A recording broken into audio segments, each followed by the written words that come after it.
Pronto, galera, desculpa, hein?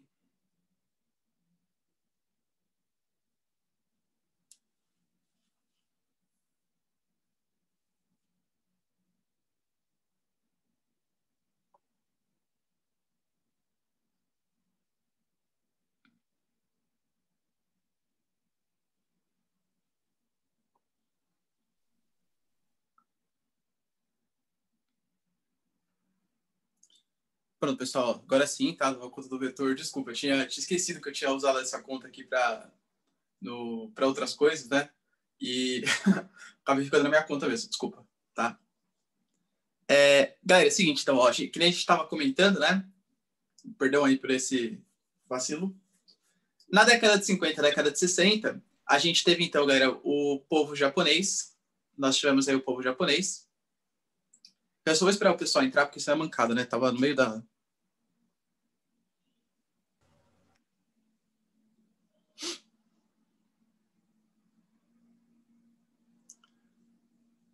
Pronto, a gente vai ver se tem mais alguém aqui pra você entrar. Falta a Bia, né?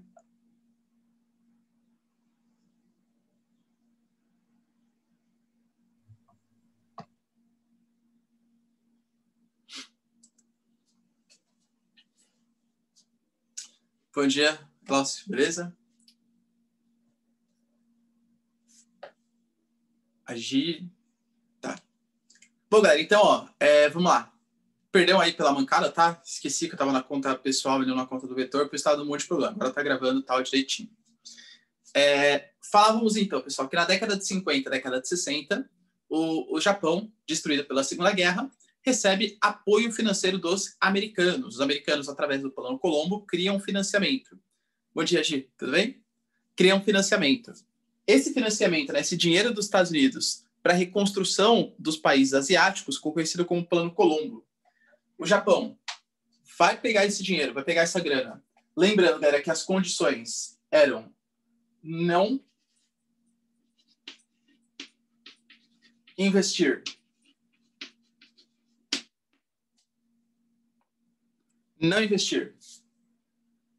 em exército e armas,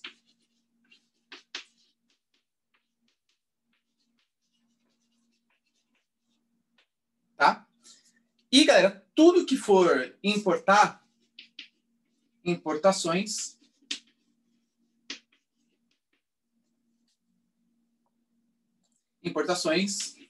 dos Estados Unidos. Ou seja, você tem que importar coisas somente dos Estados Unidos, tá? Se você for importar para fazer a reconstrução do seu país, enfim, dos Estados Unidos.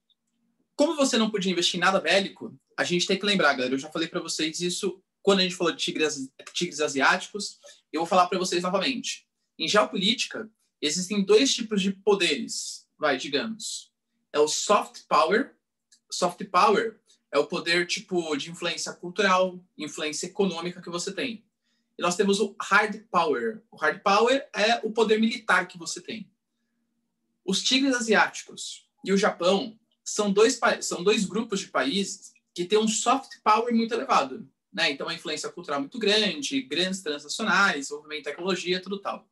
Mas são países que no hard power, ou seja, no poder militar, são fraquíssimos. E da onde que vem essa fragilidade que o Japão tem e que os tigres asiáticos têm? Do Plano Colombo. Os Estados Unidos não deixou o Japão e outros países asiáticos que receberam auxílio do Plano Colombo fazer investimento em aspecto militar. Claro, pessoal, era o que interessava para eles, né?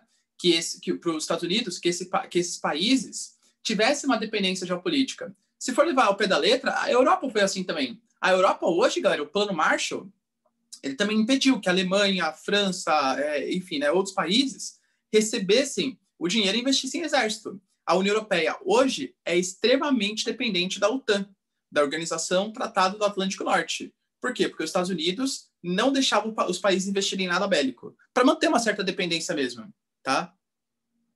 Então, David, mais ou menos, tá? Por exemplo, se você coloca a Coreia do Sul, frente à Coreia do Norte, concorda que o poderio da Coreia do Norte ele é muito mais forte do que o da Coreia do Sul? A Coreia do Sul, para conseguir resistir às influências da Coreia do Norte, tem que pedir auxílio dos Estados Unidos, tá? Tem que pedir auxílio. Ó, manda tropas para cá. Por exemplo, a Coreia do Norte faz exercícios na fronteira. A Coreia do Sul deixa exército americano entrar no território para fazer exercícios militares com os sul-coreanos. Os sul-coreanos não conseguem fazer frente à Coreia do Norte e tem que baixar a bola quando o Kim Jong-un fala mais alto, por exemplo, tá? Então, assim, claro que a Coreia do Sul não é desprezível, mas poderia ter um poder militar muito maior se não fosse o Plano Colombo. Tá bom? Importações dos Estados Unidos. Fato é, galera, que como consequência, a gente vai ter o Japão nas décadas de 1960 e 1970 como um país que desenvolve, inclusive, um novo modelo de produção, o chamado toyotismo, ou conhecido também como o pós-fordismo. Eu não sei se vocês conseguem entender a dimensão disso, mas estou falando para vocês de países do Japão, que foi destruído na Segunda Guerra Mundial, perdeu uma guerra, ficou totalmente dependente de outro país, que foi o seu rival durante a Segunda Guerra Mundial, e ainda está há 20 anos depois, 15, 20 anos depois, desenvolvendo um novo modelo de produção, que revoluciona, que vai ser o modelo de produção típico da Revolução Técnico-Científica, da chamada Terceira Revolução Industrial. Ou seja,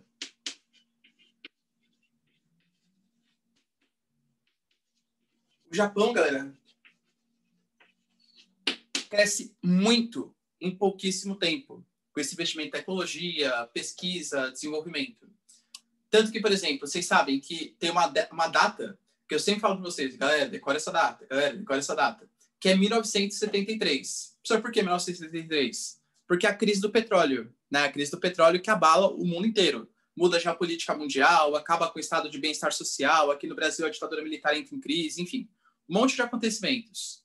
O Japão, não que não vai sofrer com a crise do petróleo, mas o crescimento japonês, à época, que estava em torno de 8%, 9%, passa para um crescimento de 4%.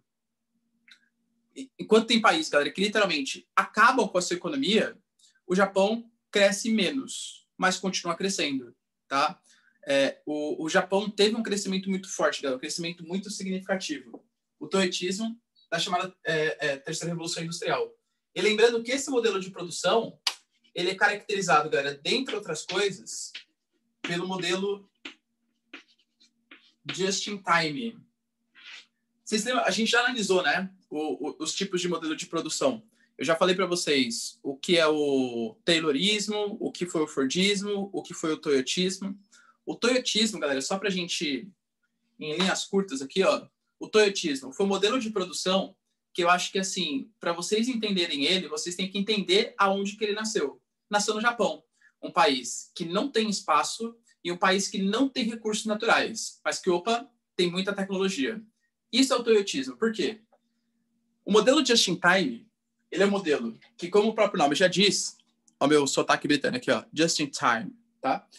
Como o próprio nome já diz, é bem na hora. Ou seja, bem na hora que você pedir o seu produto, é que ele vai começar a ser produzido. Ou seja, é uma proposta de mínimo estoque. E faz sentido, né, galera? Olha o tamanho do Japão. Como que vai fazer aqueles grandes galpões? Imagina, um grande galpão no Japão vai custar milhões, tá? Por quê? Porque não tem espaço. Então, obviamente, pela lei da oferta e da procura, o terreno ele é muito mais caro no Japão. Então, uma proposta de mínimo estoque e baseado em grande automação, robotização industrial. Beleza? Esse modelo, ele só pode existir, o modelo just-in-time, que também é baseado, galera, no modelo de uma produção mais flexível.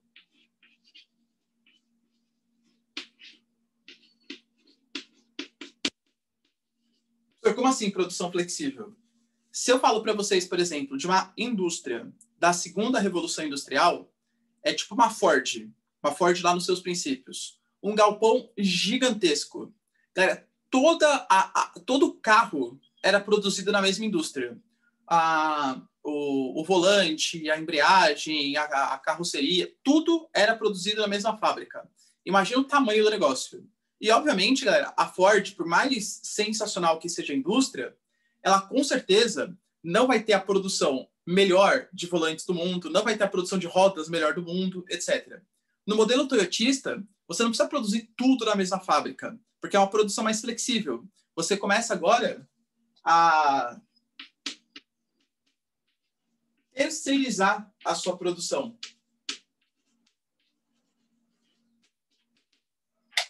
Então, por exemplo, a gente pega carros aí que tem uma parte que é montada nos Estados Unidos, outra parte que é montada no Brasil, outra parte que é montada na Alemanha, outra parte na França. O Japão vai lá, galera, importa todas as peças, né, uma produção mais flexível, não é tão rígida, não é tão centralizada num único espaço, para montar o seu carro. É muito mais barato, faz muito mais sentido. Só, galera, de verdade, a gente não pode ser inocente. Professor, se é tão barato assim, por que não fazia durante a segunda Revolução Industrial? Porque não tinha tecnologia para isso.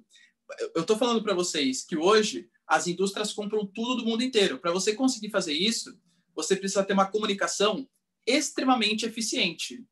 Uma dinâmica, uma conversação muito forte entre a sede e a filial, entre empresas do mundo inteiro.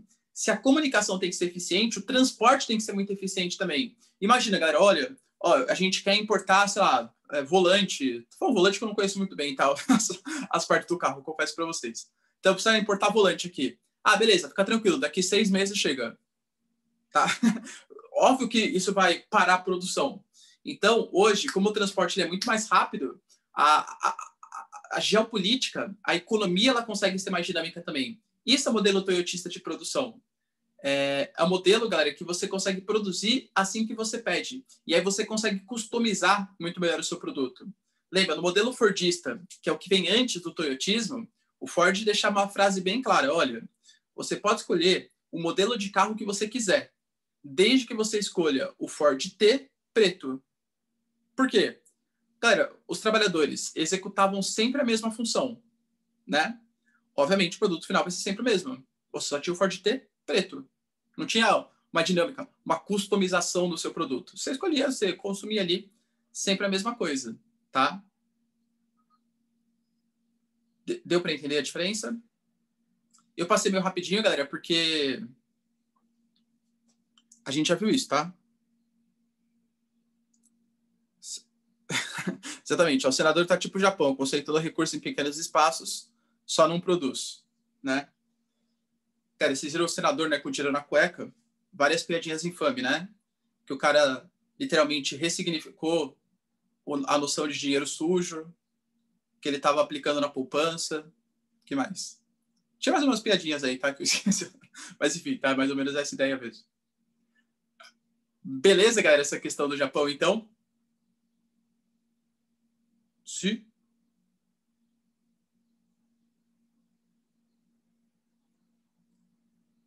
É, tá bom. Galera, tira um print aí, ó. Alguém tem dúvida?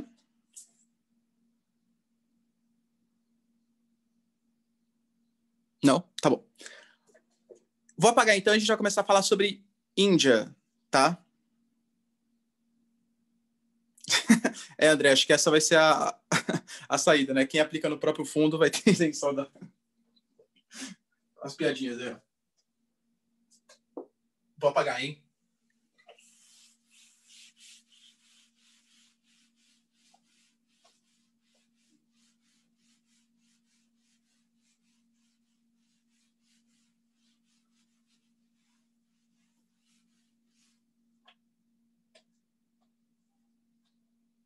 Aliás, o Samuel, você viu que possivelmente, né, com a nova reforma tributária, lucros e dividendos serão taxados, né? Nós que somos elite burguesa econômica e investimos, né, em bolsa de valores e tal, a gente vai acabar se ferrando aí com fundo imobiliário, ações e tal, né? Problemas de... Problemas de investidores assim, né, como eu e o Samuel, que por mês, assim, eu faço um aporte de uns 60, 70 mil. Acredito que você faça até mais que isso, né, Samuel? Até mais que isso.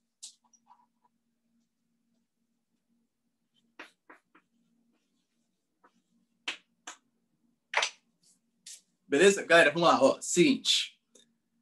Vamos falar, então, um pouquinho sobre Índia, tá? Índia, de novo, né? Que nem eu falei para vocês, galera, é um assunto assim, nossa, que incidência gigante que tem no vestibular. E geralmente quando cai é a mesma coisa, tá? Geralmente quando cai Índia são os mesmos aspectos sempre, tá? Se eu fizer uma Índia aqui para vocês, esquemática, galera, vou até tentar copiar aqui, ó. Esquemática, hein? Às vezes parece um coração a Índia que eu faço. Meu Deus, professor.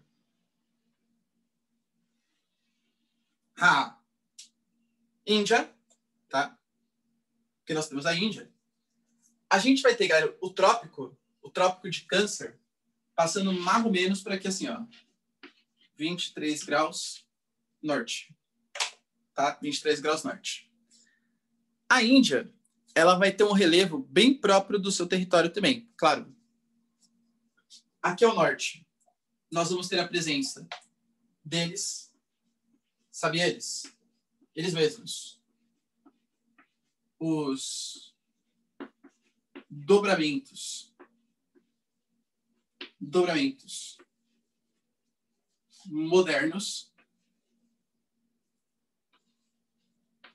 Aliás, a essa altura do campeonato, galera, acredito que vocês já saibam, né? Qual dobramento moderno que eu estou se referindo. Professor, sei, é os Andes. Não é, né, os Andes. Aqui é a Cordilheira do Himalaia. Cordilheira do Himalaia. Maior cordilheira montanhosa do mundo. Maior cordilheira montanhosa do mundo. E que se estende por praticamente todo o Sudeste Asiático. Passando por Índia, China, Nepal, Bangladesh, enfim, outros territórios aí do Sudeste Asiático. Certo? Beleza. Além dos dobramentos modernos, a gente vai ter 2 rios aqui super importantes. Um rio que corre nessa direção, que é o chamado Rio Indo, e o outro rio que corre nessa direção, que é o rio Voltando. Mentira, tá, pessoal? É que eu não me aguento, essa piada é muito inerente, assim, entendeu? É o Indo e o Voltando. Parei. Que é o rio Ganges, tá? Rio Ganges. Então, a gente tem o rio Indo e o rio Ganges. Próximo desses rios, vai ser a região onde a gente vai ter a maior ocupação demográfica de todas. É até meio embaçada a imagem. Deixa eu tentar limpar aqui, ó. Muito bom, Bia. Tem o rio Ganges, né? E o Peganges. Nossa, fica até difícil falar isso, Bia. Peganges. Exatamente, o rio Peganges.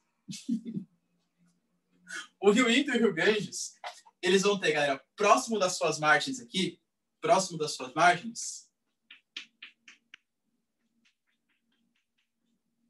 locais de planícies, tá? É que eu fiz a minha Índia um pouco pequena nessa direção, mas, enfim, depois eu conserto, tá? Aqui locais que a gente vai ter planícies aluvionais.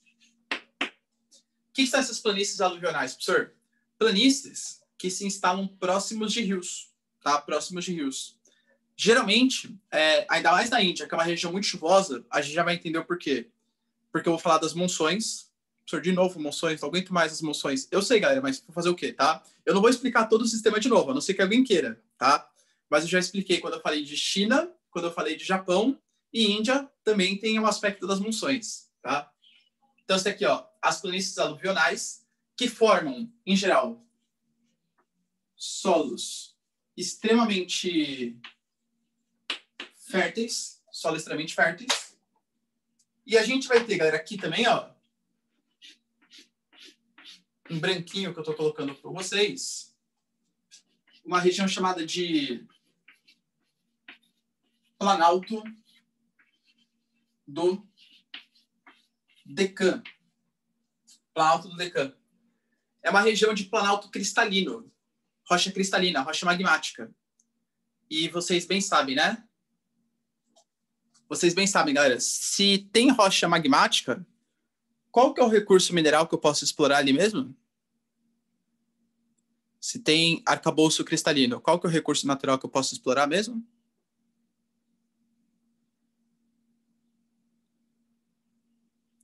Professor, eu só quero dormir. Nem sei o que você está falando. Minerais metálicos, hein? Por favor, hein? Lembra, ó, combustíveis fósseis associa a rochas sedimentares, minerais metálicos a planalto cristalino. Então, esse planalto do Deccan tem uma riqueza, galera, especial em minerais metálicos. A gente não pode esquecer que a Índia é um país, galera, com solos férteis, extremamente férteis, e com uma riqueza no subsolo muito grande.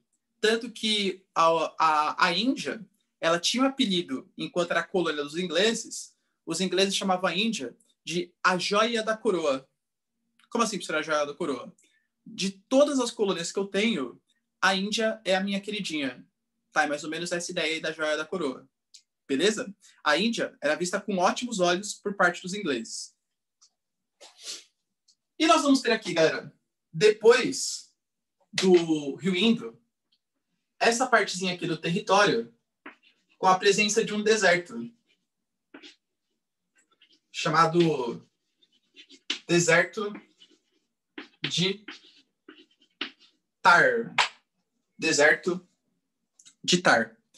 Então a gente consegue dividir a Índia mais ou menos assim nessas grandes porções, tá? As planícies aluvionais, região onde a gente vai ter a agricultura mais fértil, do ladinho ali do Rio Indo, um deserto chamado Deserto de Thar, que continua ali para a região já da Ásia Central, né? A gente não pode esquecer, galera, que a Índia é um país que está na Ásia Meridional, que a gente fala, ou seja, no sul da Ásia, mas tem uma ligação interessante com a Ásia Central e grande parte do território uma riqueza mineral bastante grande, bastante significativa.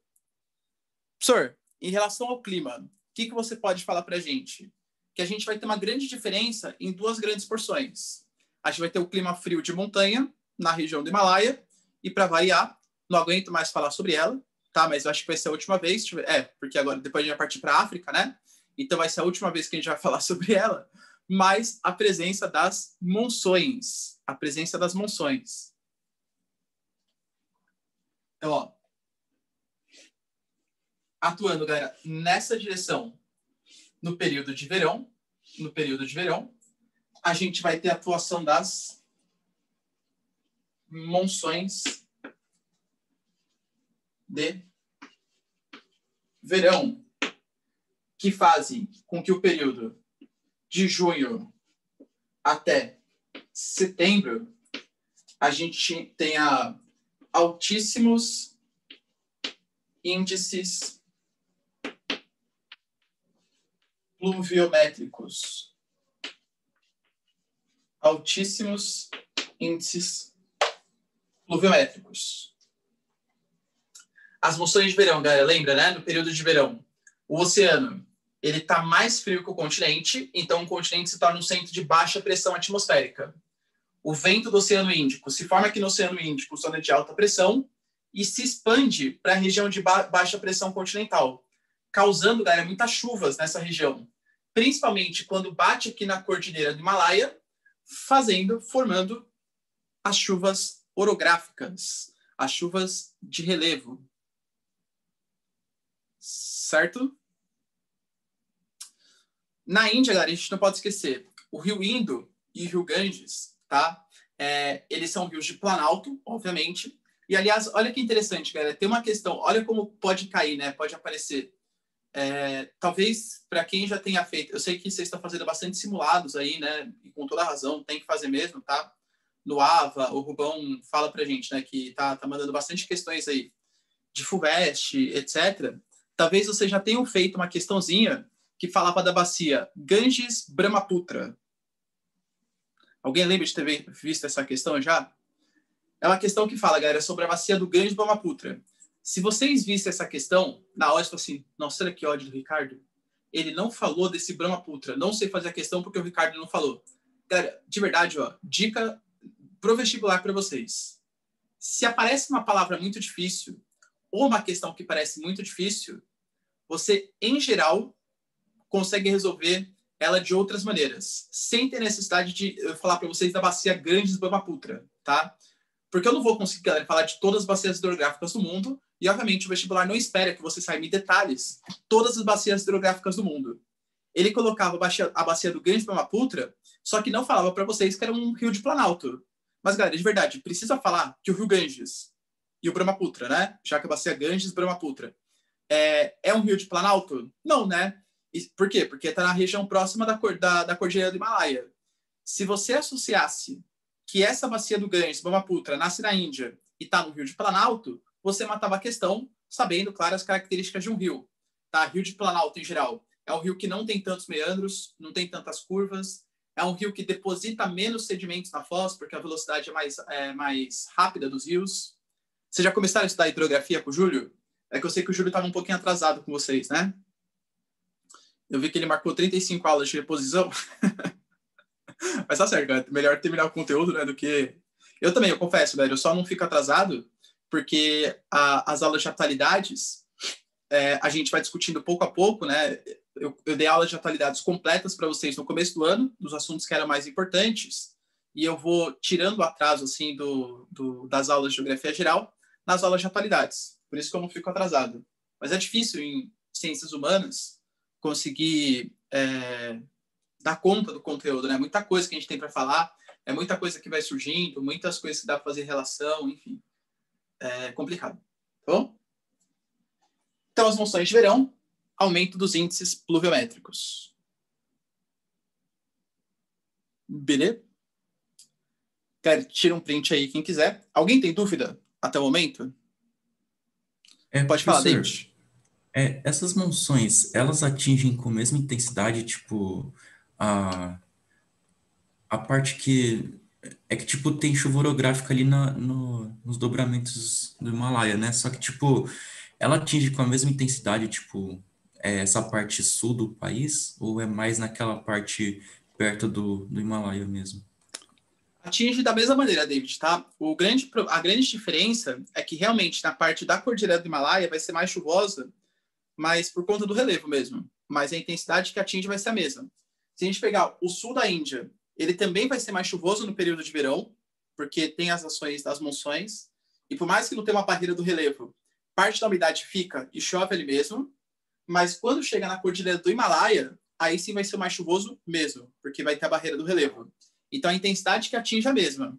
Mas na região sul, como você não tem uma barreira de relevo, não vai ter tantas chuvas como existe ali na Cordilheira do Himalaia, tá? Quando eu falo para vocês, cara, que lembra que eu falei, ó, se você vê algum tipo de notícia, China, enchente no verão, papapá, lembra das monções? Na Índia é o país onde as monções são mais intensas, vai, digamos assim, onde as monções elas se fazem mais presentes. Então, geralmente, não tô falando que é regra, mas geralmente, quando vai falar sobre monções, eles pegam Bangladesh, Paquistão, Índia como os grandes exemplos, tá? Deixa eu mostrar para vocês, galera, só a localização da Índia, para vocês terem uma noção do que eu estou falando. Ó. A Índia é esse país que está no que a gente chama de Ásia Meridional. Lembrando que meridional é sul, tá? Faz fronteira aqui com o Nepal e com a China. Essa fronteira aqui é extremamente conflituosa. Faz fronteira também com o Paquistão. Outra fronteira extremamente conflituosa. E está muito próximo da Ásia Central, inclusive da Rússia, the Mother Russia, tá? Essa regiãozinha da Ásia Central hoje, que é palco de disputas, né? Disputas da Turquia, com a Rússia, enfim. Ásia Central, que é nos próximos 4, 5 anos, vocês vão ouvir falar bastante desses países. Por quê, professor? Quer dizer, a não ser que você não acompanhe mais noticiário, né? Isso você não vai ouvir falar. Mas se você acompanhar noticiário, você vai ouvir falar bastante desses países, porque é uma região de bolsão. É um bolsão de gás natural, a Ásia Central. Tadiquistão, Quirguistão, Turcomenistão. São bolsões de gás natural e a União Europeia cada vez está olhando com bons olhos para essa região para fazer importação de gás. Só que, claro, para importar o gás de lá e parar de depender da Rússia, você precisa, primeiro, fazer com que aqueles governos se tornem contra a Rússia, o que é um pouco complicado, tá? E, além do mais, os gasodutos vão passar pelo Oriente Médio. Vai passar por países como Irã, Iraque, Síria, Líbano, que também não tem aquela convergência geopolítica com a União Europeia. Exatamente, né? Enfrentar a fúria do Putin, que com certeza, galera, até 2057, assim, pelo menos, vai estar no governo da Rússia, né? Brincadeira. Brincadeira, não sei, né? O Putin parece que não envelhece, galera. Você vê foto dele hoje, foto dele há 30 anos atrás, parece que é a mesma pessoa, assim. O Putin é meio Keanu Reeves. O Keanu Reeves e o Putin não envelhecem nunca. Tá impressionante. Beleza?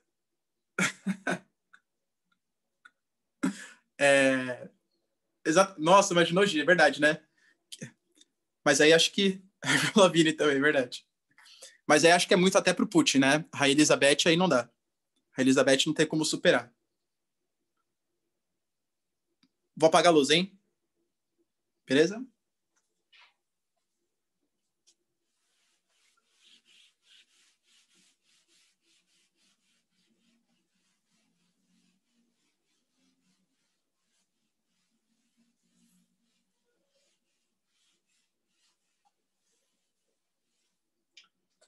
Não sei se eu já comentei com vocês, o primeiro chefe de Estado norte-americano que a Rainha Elizabeth tirou foto foi com o Harry Truman.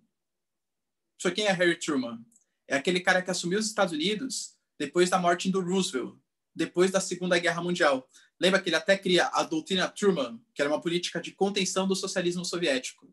Ou seja, cara, a Rainha Elizabeth tirou foto com o presidente do pós-Guerra Fria, tá? A Rainha Elizabeth é experiente, vai, digamos assim, experiente.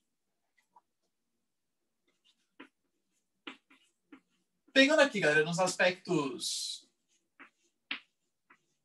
sociais, a gente vai ter algumas características. Primeiro, a Índia hoje, ela tem aproximadamente 1,2 bilhão de habitantes. E um médio para alto crescimento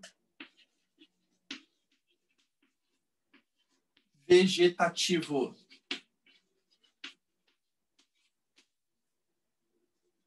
Por quê? Deixa eu ver aqui. Acho que... Coitada.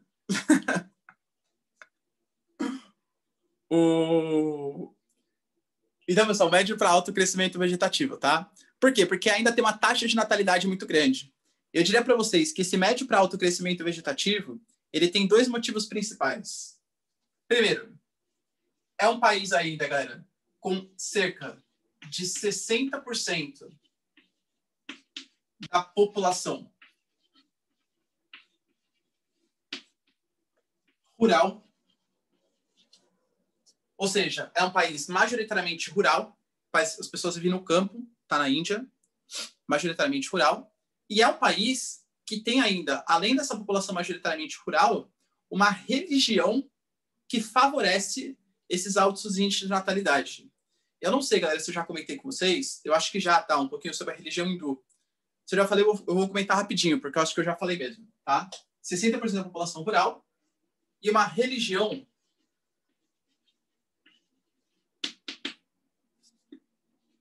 maioria hindu, que acredita, galera, na reencarnação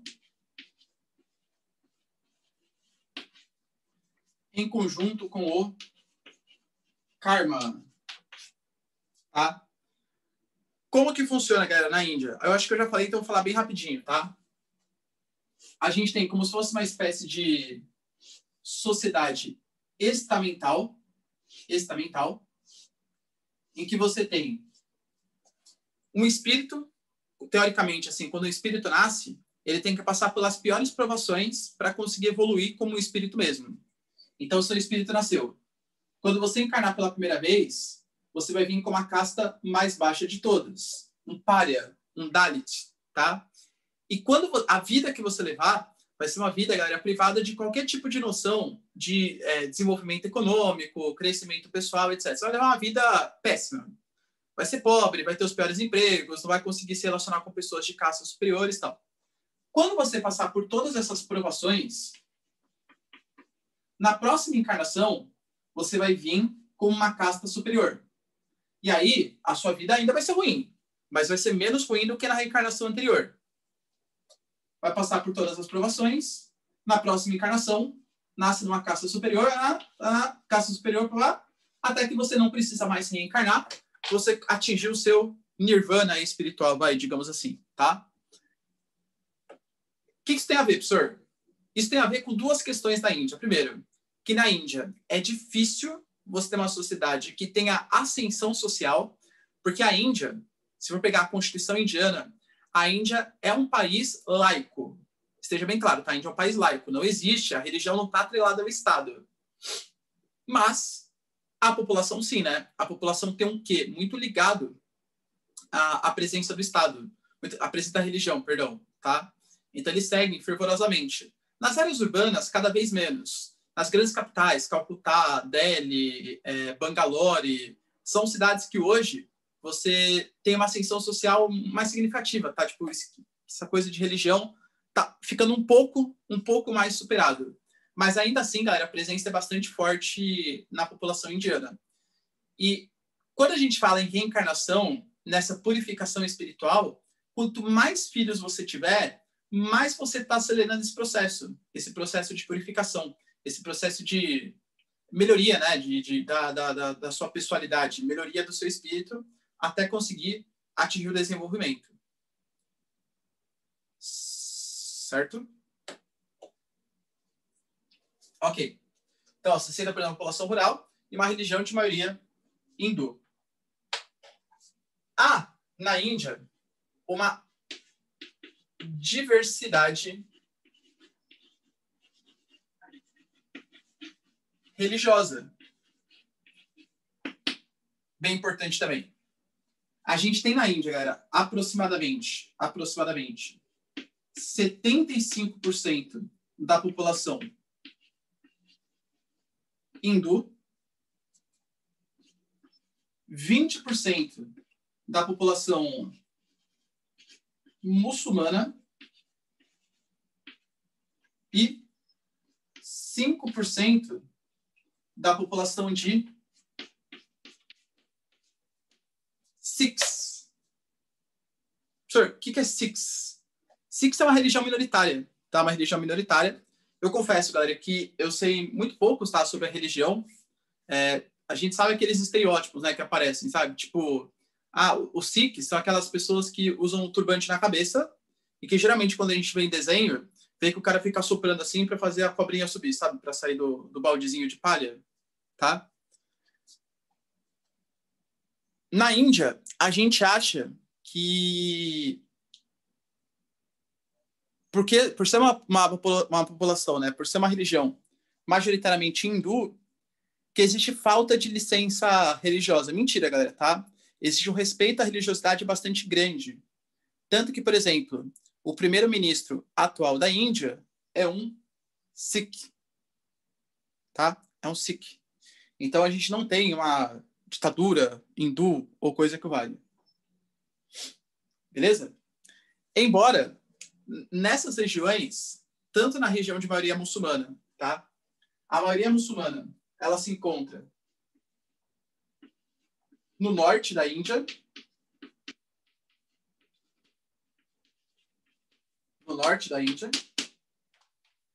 já o Punjab, já os Sikhs, eles se encontram no noroeste, na região do deserto da Índia. Uma regiãozinha chamada de Punjab. Já o norte da Índia, a gente sabe, né? Que pega várias regiões, inclusive a região da Caxemira. Então, ó, tanto o norte da Índia como... Só para deixar bem claro, né? Isso aqui, ó.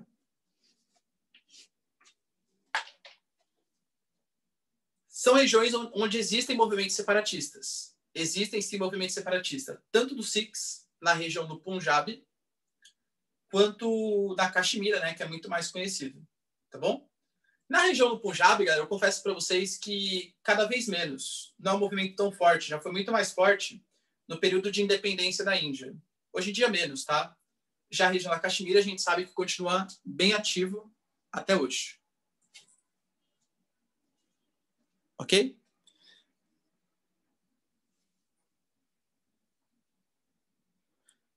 Ah, também não. Eles pregam igualdade, respeito às mulheres como iguais, que é raro nessa região. A religião funde islamismo e hinduísmo. Ah, que legal, Bia.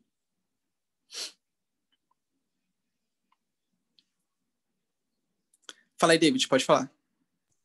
Professor, eu ainda não entendi muito bem como que esse sistema de estamentos funciona para essa parcela de 25% da população que não é hindu, sabe? Que não, tipo, está inclusa, né, nesse tipo de crença, sabe? Legal. Exatamente. A ideia, David, é que quem não é hindu meio que não faz parte desse sistema. Então eles não têm nada contra, tá? Eles vão te matar por você não ser hindu, etc. Só que você, só que você não faz parte do sistema deles. Então você não faz parte desse movimento de ascensão social. Então você pode ter emprego, você pode fazer qualquer coisa, só que segundo a religião você nunca vai conseguir, né, ascender para camadas superiores, etc. Porque você não está respeitando o seu karma, você não está respeitando o que deveria ser a sua vida na religião. Mas eles não têm nada contra. Tipo, se eu for para a Índia, eu não vou ser maltratado por... É que eu não sou cristão, mas digamos que eu sou cristão. Não sou nenhum tipo de religiosidade, tá? Mas eu imaginar que eu sou cristão. Eu não vou ser desrespeitado por ser cristão. Eu vou poder ter bons empregos, vou poder ascender socialmente, só que segundo a crença deles, eu vou ter que reencarnar novamente para conseguir passar por todas as provações que eu deveria passar pelo meu espírito ser ainda jovem, enfim, por não seguir a religião deles. Mas não tem nenhum tipo de opressão, tá? Por quem não segue a religião. Tá bom?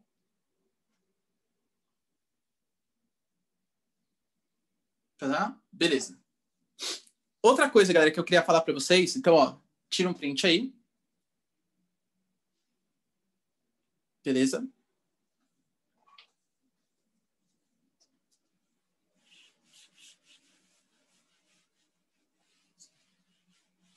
A gente tem na Índia uma população que nem eu falei para vocês, é 60% rural.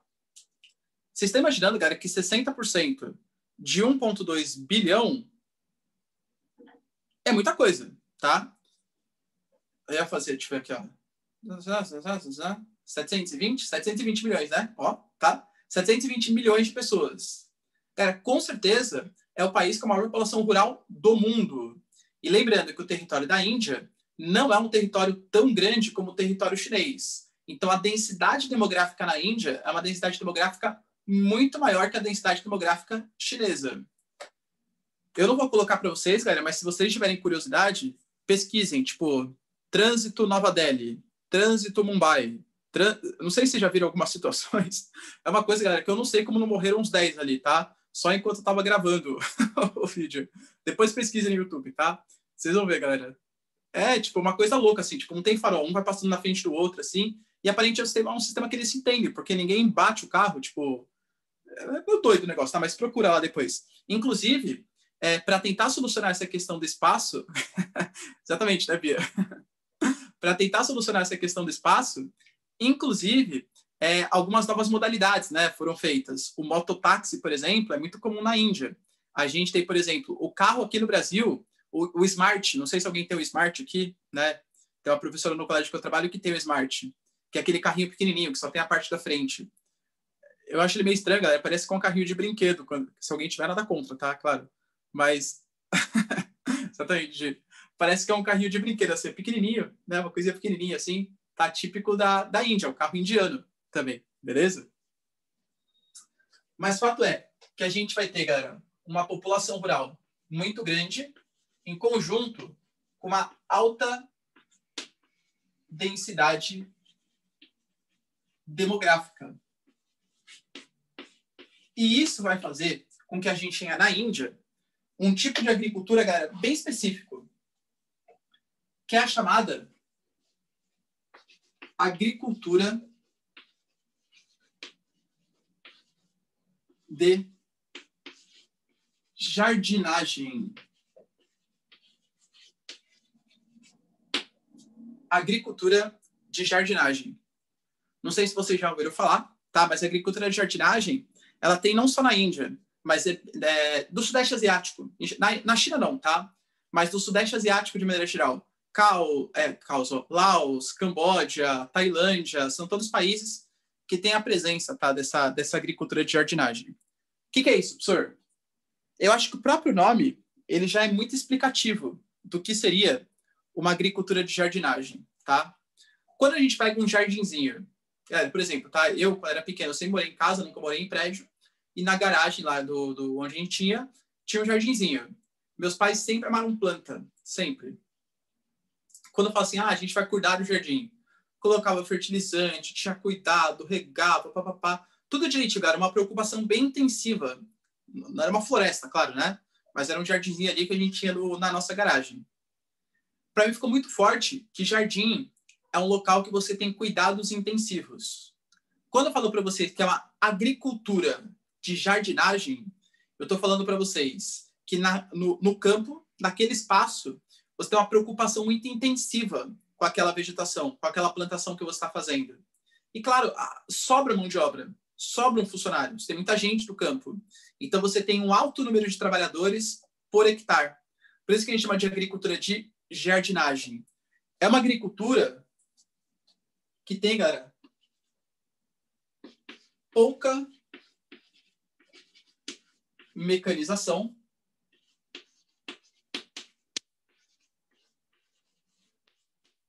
e muitos trabalhadores por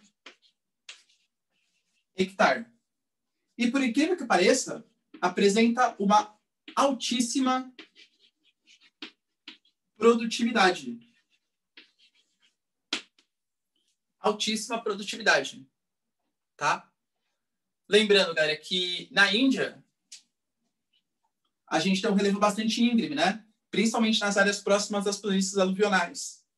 Então, é bem comum também uma técnica, vou até destacar aqui com outra cor, ó, conhecida como o terraceamento. Professor, o que é esse terraceamento? Desenho esquemático aqui.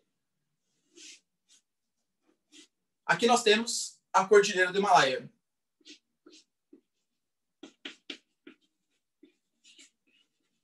E os relevos íngremes que aqui existem.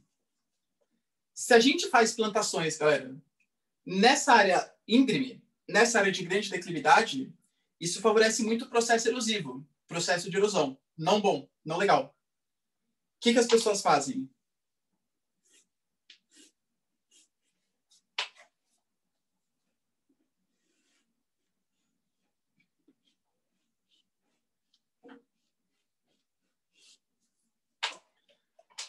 Vai criando esses degrauzinhos aqui, tá? E esse degrauzinho é o processo de terraceamento.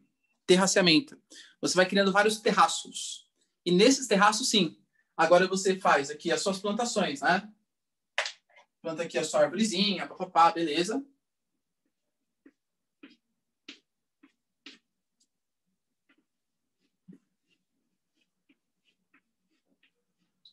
Esse terraceamento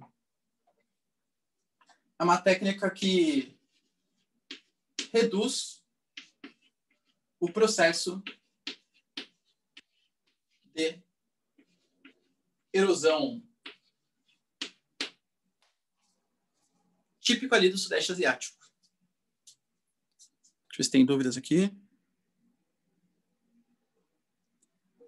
Professor, então a Índia não conta com latifúndios, tá? Não, é geralmente latifúndio, tá, David? É latifúndio, só que não é agricultura patronal, que são coisas diferentes.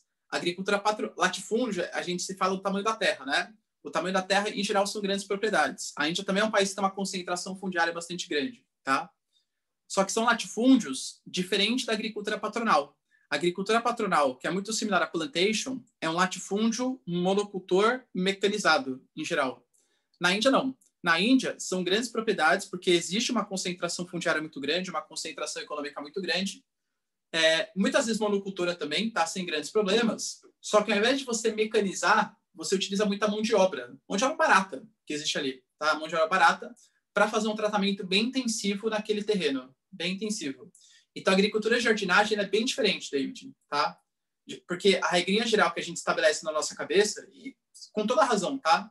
A agricultura familiar, a agricultura de subsistência, é pequena propriedade, policultora, voltada para o mercado interno.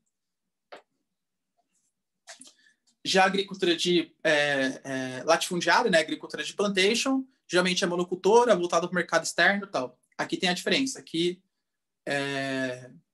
a mão de obra é muito intensiva, muito intensiva.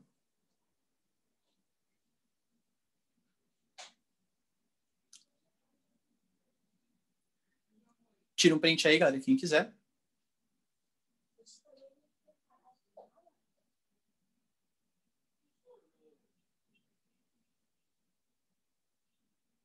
Posso apagar a lousa?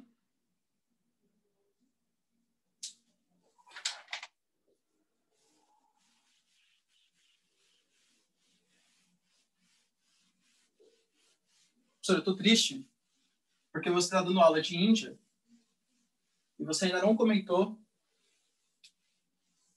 do caminho das Índias. A gente pode falar um pouquinho, né? O Raj, por exemplo, era Brahmani, o Barruan e a... Eu não lembro se é Maia ou Mia. Acho que é Maia, né? Ou Mia, não sei. Também era uma Brahmani e ela se apaixona pelo Barruan, que era um Dalit. Exatamente, né? Fizeram casar com a árvore? É assim que termina a novela? A Maia casou com a árvore? Sério? Essa parte eu não sabia, Bia. Ou o cara parecia uma árvore? É mesmo, Bia? Eu não sabia. Eu sempre zoo. Tô dando spoiler aí da novela, Bia. Que... Caramba! E aí depois ela casa com o Raj e fica com o Raj pra sempre? Mas ela amava o Raj mesmo? Será que ela amava o Raj? Acho que ela sempre gostou do Barruan, hein?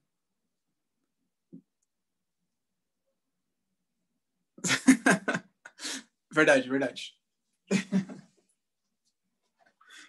Se a gente pegar aqui, galera, ó, os aspectos geopolíticos e históricos, que é a parte que mais interessa pra gente, tá? Que mais interessa pra gente quando a gente fala de Índia, claro. A gente tem que saber que a Índia, ela é, aliás, né, uma ex-colônia britânica.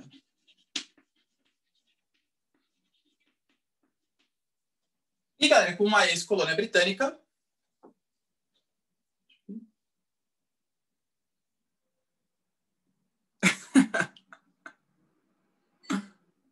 ela é uma pobre, verdade.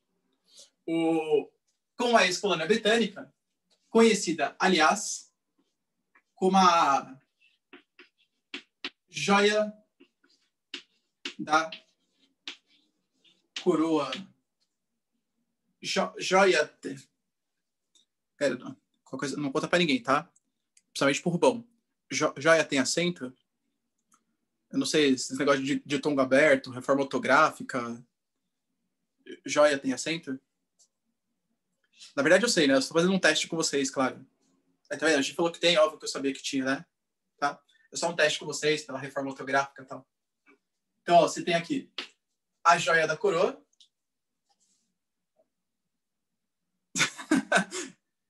Então beleza. A gente tá tudo junto, então, beleza. Considerado, pessoal, a joia da coroa, justamente pela sua produção agrícola, pela agricultura, com uma série de plantações típicas, né? As especiarias indianas, e pelas reservas minerais. Fato é, galera, que em 1947, a gente vai ter o processo de independência da Índia. E esse processo ele ficou muito conhecido no mundo. Ó, 1947, processo de independência da Índia.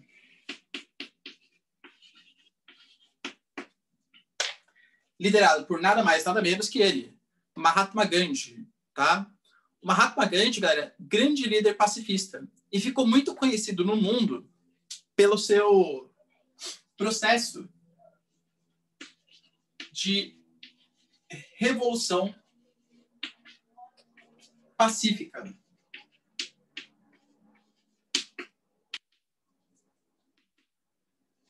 Mahatma Gandhi falava, né? Olha, gente, a gente não precisa fazer guerra para conseguir uma independência, para acabar com a revolução. Basta a gente pregar a desobediência civil. Ou seja, a gente simplesmente para de obedecer tudo que a Inglaterra falar para a gente e pronto, a gente está livre sem derramar uma gota de sangue. Essa foi a frase que ele utilizou. A gente vai ser livre dos ingleses sem a necessidade de derramar uma gota de sangue. Bia, nem todo mundo concorda, né? Exatamente, tá? De verdade, muito bonito, tá? Não tem nada contra o Mahatma Gandhi, é um líder pacifista super importante, enfim, tá? Nada contra. Mas foi toda uma conjuntura histórica e política que permitiu que essa desobediência civil, né, que essa revolução pacífica acontecesse, tá? Verdade, Klaus. Por quê? A Índia, aliás, o Reino Unido, né, que era o país britânico ali que comandava a Índia, ele não tinha muito mais interesse em manter suas colônias. Olha o período que eu estou colocando para vocês, cara. 1947. 1947 é o período pós-Segunda Guerra Mundial. Um período em que as metrópoles estão destruídas. Inclusive Inglaterra e França, né? São as maiores, as que conseguiram as melhores terras na África e na Ásia. Então, a Índia, ela foi a primeira que conseguiu a sua independência. Mas a gente sabe que na década de 50 e década de 60, uma série de revoluções de independência começam a acontecer na Ásia e na África. A Índia foi uma das primeiras, tá? Quando o Gandhi ele começa a propagar aquele ideal de revolução, de independência, a Inglaterra começa a observar, né? Assim, beleza. E aí, vamos fazer alguma coisa? Putz, nem tem o grana, hein? A gente está destruído aqui. A gente nem vai conseguir manter a Índia como colônia também. Deixa eles. Liberta os caras, tá? Então, assim, não tirando o mérito do Gandhi, tirando o mérito da Revolução Indiana, etc. Mas, se realmente tivesse interesse da colônia britânica em manter a Índia como sua colônia, eu duvido que teria acontecido de maneira pacífica. Duvido, tá? Ficou meio que uma história mais bonita do que realmente é, tá? Essa Revolução Indiana. A coroa britânica não tinha mais esse interesse. A gente não pode esquecer, galera, que os britânicos, eles tiveram um império onde o sol não se põe, né? Eles tiveram um dos maiores impérios aí da história da humanidade. E praticamente todos os países que foram colônia dos britânicos, eles se juntaram num bloco econômico chamado de Commonwealth, tá? O que é essa Commonwealth? Essa Commonwealth é uma espécie... Não chega a ser um bloco econômico, porque para ser bloco econômico, você precisa, primeiro, ter, no mínimo, uma livre circulação de mercadorias. E não existe isso entre os países que já foram colônias dos ingleses. Mas existem vantagens comerciais. Existem parcerias comerciais, tá? Eliminação de algumas barreiras alfandegárias e tal. Não chega a ser um bloco econômico, mas são alguns favorecimentos, alguns acordos comerciais para os países que foram colônias da Inglaterra. Tá bom? Então aqui, ó, temos a Commonwealth. Pode falar, David. Professor, lembra de um episódio que você relatou da bandeira da Nova Zelândia? Que, tipo, eles iam trocar, e, tipo, sei lá, teve reprovação, acho que, da coroa, sabe? E, tipo, hoje eles não são mais dessa Commonwealth aí, sei lá. E, tipo, por que tem que ficar sobre... o que tipo, a coroa deu, sabe? Repudiou essa conduta, sendo que são Entendi. independentes. É porque, na verdade, David, Nova Zelândia, Austrália, Papua Nova Guiné, Canadá, todos esses países, eles são monarquias parlamentaristas. Por incrível que pareça, David, sabe quem é o chefe de Estado da Nova Zelândia? Rainha Elizabeth.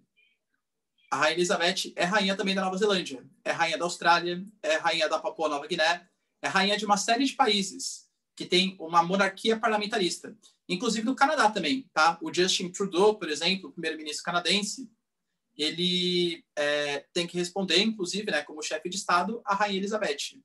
A Nova Zelândia, então, para ter autorização para troca, porque a gente tem que diferenciar, né? O chefe de governo, geralmente é o primeiro-ministro, a figura que efetivamente governa o país. O chefe de Estado é o representante da nação, tá? Então, para coisas simbólicas,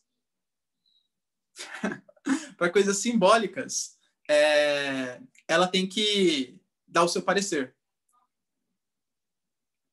Verdade.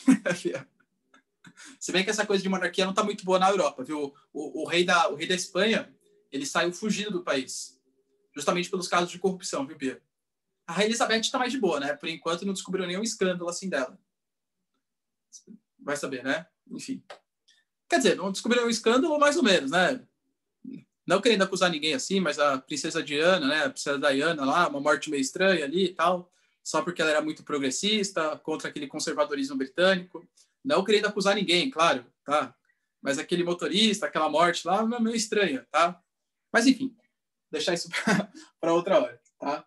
Então conseguiu, galera, essa revolução pacífica, essa independência pacífica. Só que a Índia que a gente conhece hoje não é a Índia que a gente tinha anteriormente. Pode ser, né? Na Índia que a gente conhecia anteriormente, tá? Se eu fizer aqui para vocês, ó. Professor, lá vai você com os seus mapas esquemáticos de novo. Exatamente, ó. A gente vai ter aqui Índia, Paquistão,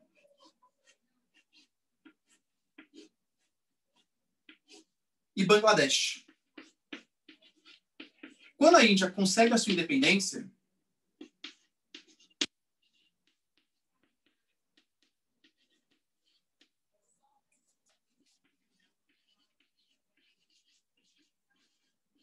o que a gente conhece como Índia hoje é isso aqui só.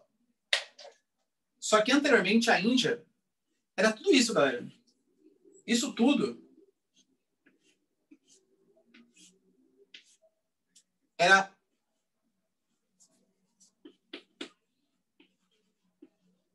a Índia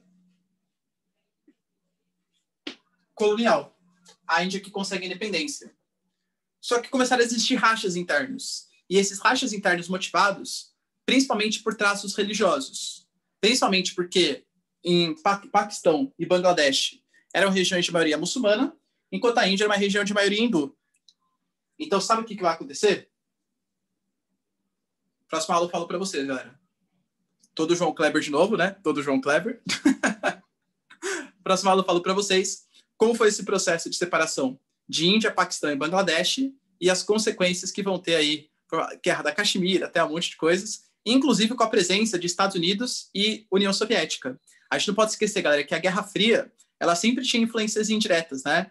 A Índia, historicamente, auxiliada... Valeu, Gus. A Índia, historicamente auxiliada pelos soviéticos, nunca foi socialista, mas teve financiamento soviético, e o Paquistão com financiamento norte-americano. Beleza? Fala aí, David. Professor, por que os muçulmanos, os 20% e tal, que é hoje, não se separaram também? Tipo, já que o Paquistão e o Bangladesh eram maioria muçulmana, como você disse. Por que, tipo, não separaram também nessa época? Então, a gente vai ver, porque o norte da Índia, David, é uma região muito estratégica, tá? Estratégica porque tem parte do rio Indo, parte do rio Ganges, tem a presença de um solo extremamente fértil para fazer agricultura. Então, se fosse pela lógica, eu concordo com você, todo o norte da Índia, ele deveria ficar com o Paquistão.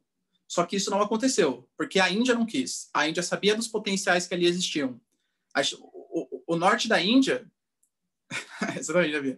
O norte da Índia é uma região que faz conexão com China, com a Ásia Central, e um pouco da região, que é um pouco mais plana, em que dá para fazer rotas comerciais, é justamente a região do norte da Índia, a região onde vivem os muçulmanos. Então, a Índia, para não se isolar geograficamente e para não perder potenciais recursos naturais, sabia que ali você tinha a maioria muçulmanas, mas não deu a independência. O que vai ser o motivo, inclusive, dos conflitos com o Paquistão. O Paquistão, até hoje, alega que o norte da Índia deveria ser do Paquistão, pela lógica dessa divisão entre muçulmanos e hindus. Beleza? Beleza, valeu, professor. Então, tira um print aí, quem quiser, do mapa cubista, né, que eu fiz. E até sábado, pessoal. Até. Beijo, abraço e Beleza, tchau. professor. E Obrigado, até. hein? Boa semana. Falou pra vocês também. Tchau, tchau.